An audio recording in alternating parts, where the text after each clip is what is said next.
Buntut rayakan ulang tahun kala rakyat demo BBM, Puan Maharani dilaporkan ke MKD. Pelaporan ini dilakukan oleh Joko Priyoski, seorang aktivis sekaligus Ketua Umum Kaukus Muda Anti Korupsi pada Senin siang 12 September 2022 kemarin. Puan dilaporkan sebab dinilai sudah melanggar kode etik, gara-gara enggak menskor serapat paripurna saat ada kejutan ulang tahun untuk dirinya yang berbarengan dengan demo kenaikan harga BBM Selasa 6 September 2022 lalu. Adapun barang bukti pelaporan ini ialah berupa video dan tangkapan layar atau screenshot kejadian yang beredar di media. Sebagaimana yang diketahui, pada 6 September lalu terjadi demonstrasi penolakan kenaikan harga BBM oleh kelompok buruh.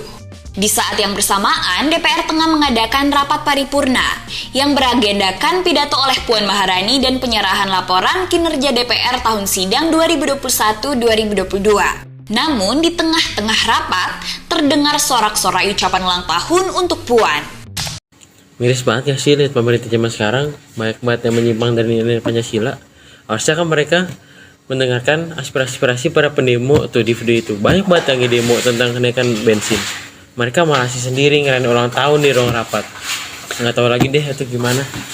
Namanya juga perempuan, Bim.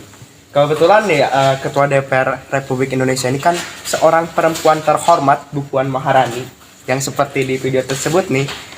Sebenarnya sebagai penguasa Dewan Perwakilan Rakyat itu harus menggunakan kekuasaan yang sebaik mungkin, di mana ketika rakyat, para buruh, mahasiswa sedang berdemo menyuarakan aspirasinya, yang dimana BBM itu naik secara tiba-tiba yang tidak terjadwal, seharusnya forum tersebut, rapat tersebut itu sudah digunakan dengan sebaik-baiknya, bukan malah merayakan hari ulang tahun tersebut.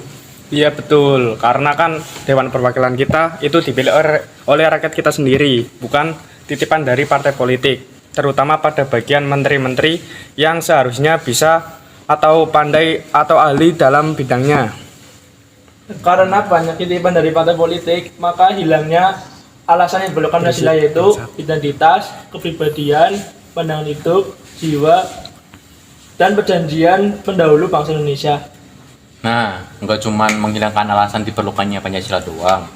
Di situ juga menghilangkan hikmah dari pembuatan Pancasila, yang pembuatannya tuh melewati banyak peristiwa, pertentangan, dan pertimbangan dari para pendahulu. Nah, contohnya nih, pada zaman dahulu ada nih peristiwa, salah satunya tuh seperti penentangan dari adanya Pancasila, seperti adanya ideologi yang dibuat untuk agamanya sendiri. Nah, itu ideologi tersebut sangat tidak relevan atau baik menurut bangsa Indonesia pada zaman tersebut. Bukan hanya hilangnya nilai-nilai dan hikmah Pancasilanya saja, itu juga berpengaruh pada cita-cita bangsa dan negara kita. Para pendahulu susah payah membuat Pancasila untuk membangun cita-cita bangsa yang lebih baik. Bener banget, Toha. Pada dasarnya cita-cita bangsa kita sendiri itu terdapat di historis Pancasila yang dalam pembuatannya itu melalui proses musyawarah. Sedangkan pada video tersebut, kasus tersebut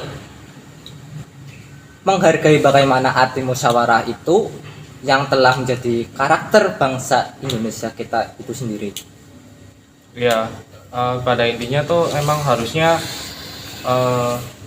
semua manusia, semua warga negara Indonesia, semua anggota negara Indonesia itu harus memahami inti dari masalah, inti dari nilai-nilai yang ada di dalam Pancasila. Nggak cuma sebagai formalitas saja, sebagai dasar negara, tapi masyarakatnya juga harus paham mengenai bagaimana nilai-nilainya, bagaimana cara pengaplikasiannya sebagai pedoman hidup, khususnya bagi para pemimpin yang notabene-nya memegang kuasa yang tinggi dari masyarakat yang lain.